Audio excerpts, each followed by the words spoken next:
Howdy, folks. Your attention, please. To all who come to this happy place, welcome.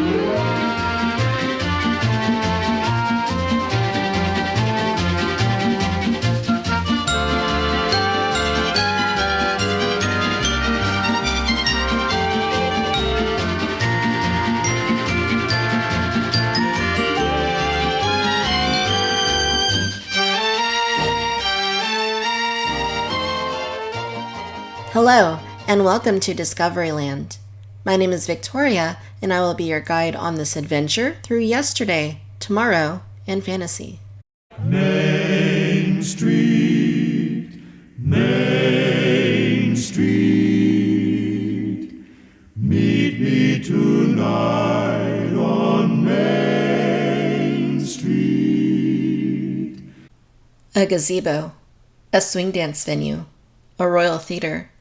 If you were to simplify the 60-year history of Disneyland's Carnation Plaza Gardens area, that would about cover it. Prior to opening on July 17, 1955, Walt Disney envisioned a classic gazebo in the middle of Town Square on Main Street.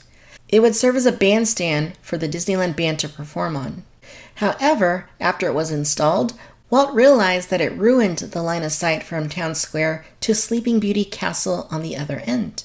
So he had it relocated. At the end of Main Street, the castle spires rose gracefully towards the sky.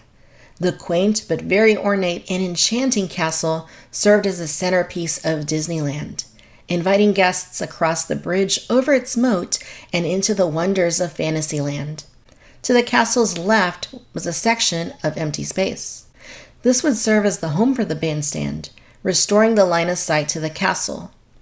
On opening day, Disneyland guests who visited the bandstand were likely met by the classic sounds of the Disneyland band. The area surrounding the gazebo remained mostly empty, with a concrete path surrounding the gazebo itself, some shrubbery, and benches, some of which were covered with umbrellas, for guests to sit in as they watched the band perform. Less than a year later, the bandstand area would close as the area would be overhauled into a larger venue for food and music. The gazebo would be moved a second time into a new area of Adventureland called Magnolia Park. But that would not be the final destination for the gazebo. Today, the gazebo still exists, but it's no longer at Disneyland. We'll discuss Magnolia Park and the Disneyland Bandstand gazebo in future episodes of Discoveryland.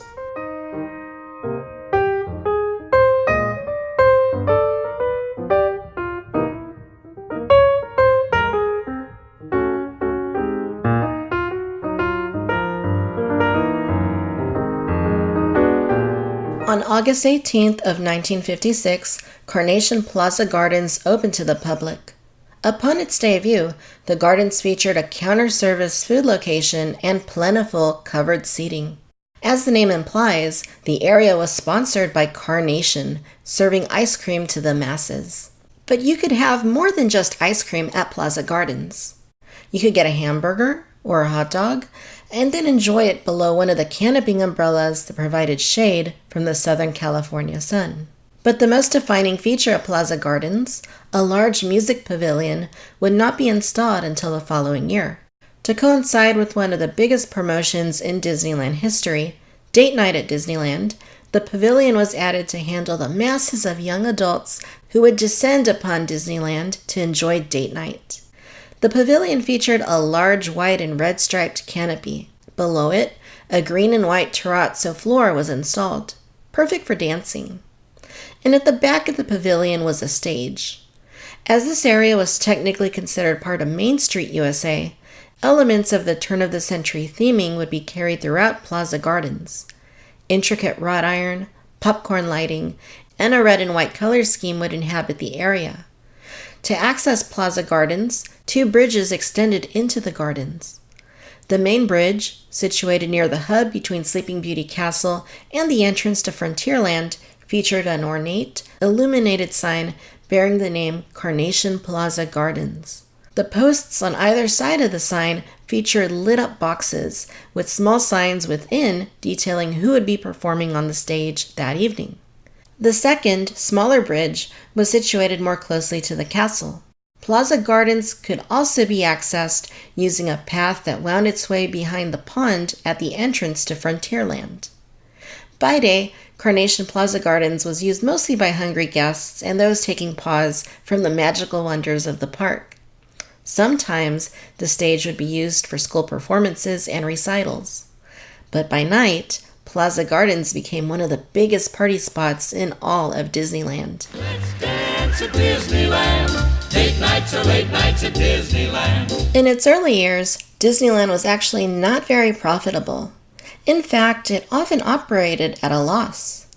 According to the late Jack Lindquist, advertising manager for the park and the first president of Disneyland, everyone thinks Disney was a tremendous success right from day one. It was from a public standpoint, but not financially.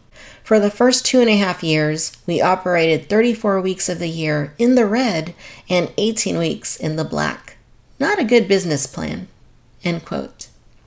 Jack, often credited with the concept of Date Night at Disneyland, decided to make use of the park's relatively early closing hours to keep the park open late for date night.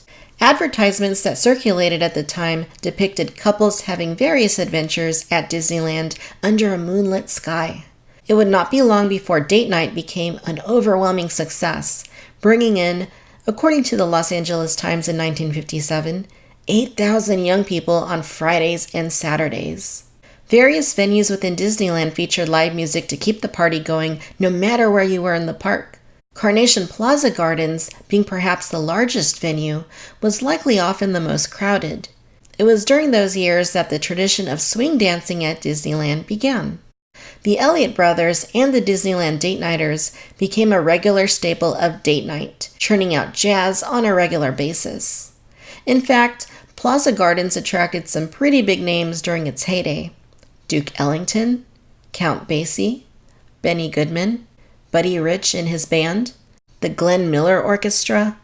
Plaza Gardens was never immune to top-notch quality jazz music that harkened back to America's big band days, and its terrazzo dance floor was seldom without the energy of countless men and women swinging into the wee hours of the morning. This tradition, which began in 1957, is one that would go on to remarkably make Carnation Plaza Gardens into the longest-running swing dance venue in the world. In an episode of Walt Disney's Wonderful World of Color titled Disneyland After Dark, which aired on NBC on April 15, 1962, boys and girls of high school and college age can be seen having a blast at Carnation Plaza Gardens as they enjoy the sounds of the Osmond Brothers and the Elliott Brothers Orchestra. It's a fun episode, which also features Walt Disney, Annette Funicello, who was known to dance at Plaza Gardens, and Louis Armstrong, among several others. And it happens to be on YouTube as of this recording. As time drew on, things would of course be prone to change. As different management styles took hold of Disneyland in the 90s, the big-name bands would be replaced with lesser-known local bands. The food service windows at Carnation Plaza Gardens closed permanently around 1999. It was during this era that the theming of the Plaza Gardens was refreshed, with brown replacing much of the white wrought iron and decor of the area. The stage was reconfigured. The former counter-service restaurant was covered, and new transitional facades that vaguely resembled Frontierland were installed.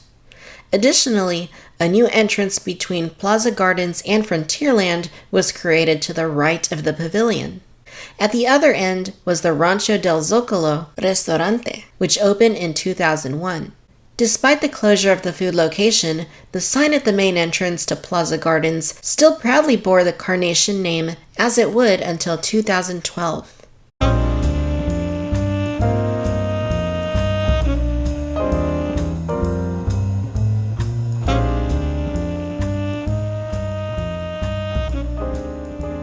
At Disney's D23 event in 2011, it was announced that Carnation Plaza Gardens would be reimagined into Fantasy Fair, an extension of Fantasyland that would permanently house meet and greets for Disneyland's princesses. A notable amount of Disneyland fans were in uproar, with petitions circling the internet to get Disney to stop. Of course, Disney almost always accomplishes whatever it wishes, with history taking a backseat to progress in many cases. Although I never danced there myself, as a lover of jazz, I would occasionally visit Plaza Gardens and take in the sounds of the Tim Gill All-Stars and the sights of hundreds of men and women having a wonderful time swing dancing.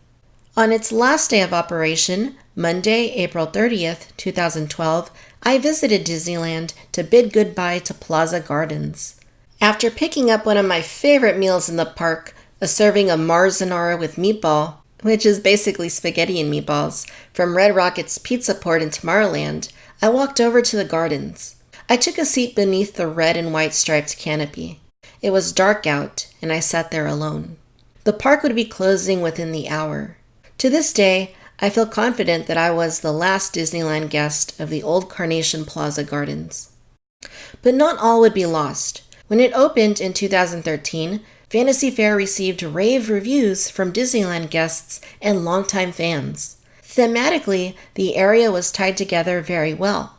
And perhaps best of all, the old music pavilion remains. Although now it is called the Royal Theater, and the red and white tent was replaced by a medieval pink and purple tent.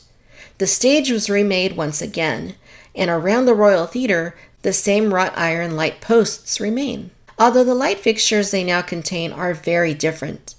The two bridges that extend into Fantasy Fair are there, although they were completely rebuilt and are far more ornate than they were before. Perhaps best of all, however, is the fact that the same green and white terrazzo dance floor, that same floor dating back to the 1950s that Walt Disney and his wife Lillian can be seen dancing upon in photos, is still there. And the big band music and the swing dancing continues in the form of the Royal Swing Big Band Ball. Although the theming is different, it is generally accepted as an enhancement over what preceded it. And thankfully, the swing dancing remains. That fact, coupled with the survival of certain elements of Carnation Plaza Gardens, makes the loss of this quaint yet legendary area of Disneyland easier to take.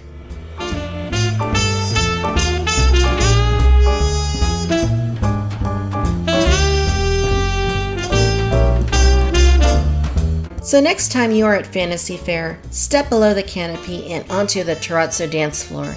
See if you can hear the echoes of the Elliott Brothers Orchestra, or the Osmond Brothers, or the Carpenters. Imagine Annette Funicello, or Walt and Lillian Disney dancing the night away. And remember what once was Carnation Plaza Gardens. Disneyland is an incredible place, and around every corner, whether you realize it or not, is some hidden history waiting to be discovered. I hope that you have enjoyed this trip into Discoveryland. Be sure to tune in next time for another adventure into the vibrant history of the Magic Kingdom.